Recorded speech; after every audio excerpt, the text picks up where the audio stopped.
TMC के सभी गुंडों, सभी सिंडिकेट, सभी भ्रष्टाचारियों को एक आखिरी मौका देता हूं।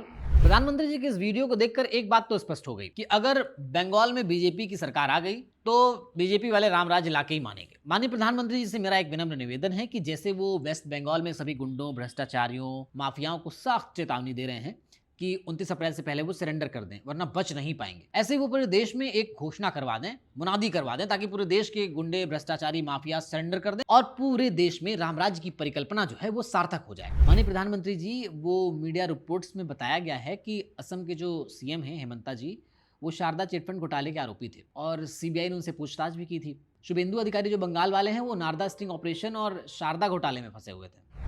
अशोक चौहान हैं, वो आदर्श हाउसिंग सोसाइटी घोटाले में भी वो भी आरोपी थे। प्रफुल्ल पटेल पर एयर इंडिया के लिए विमानों की खरीद और उनके वित्तीय अनियमितताओं के आरोप लगे थे।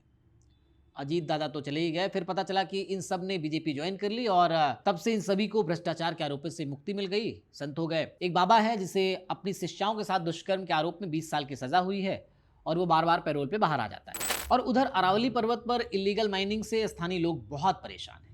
इसके साथ ही अप्रैल 2026 में सुप्रीम कोर्ट ने नेशनल चंबल सेंचुरी में अवैध रेत खनन के मामले में एमपी, यूपी और राजस्थान की सरकारों को चेतावनी दी है कि अगर 11 मई 2026 तक इन गतिविधियों पर रोक नहीं लगी तो वहां अर्धसैनिक बलों की तैनाती होगी। अब आप तो पिछले 11 सालों से शासन में हैं प्रधानमंत्री जी, तो फिर भ्रष्टाचारियों, गुंडों और माफियाओं ने सरेंडर क्यों नहीं किया? अब ये सवाल हमें लगता है बीजेपी से तो नहीं पूछना चाहिए क्योंकि आपकी सरकार है। ये सवाल हम किसी और दल से पूछते हैं क्योंकि फिर सरकार को बुरा लग जाता है, मुकदमे लिख जाते हैं पत्रकारों के ऊपर, बहुत सारी चीजें हो जाती हैं। तो मुझे लगता है कि ये सवाल आपसे नहीं पूछा जाना चाहिए, ये सवाल किसी और पार्टी से पूछते हैं।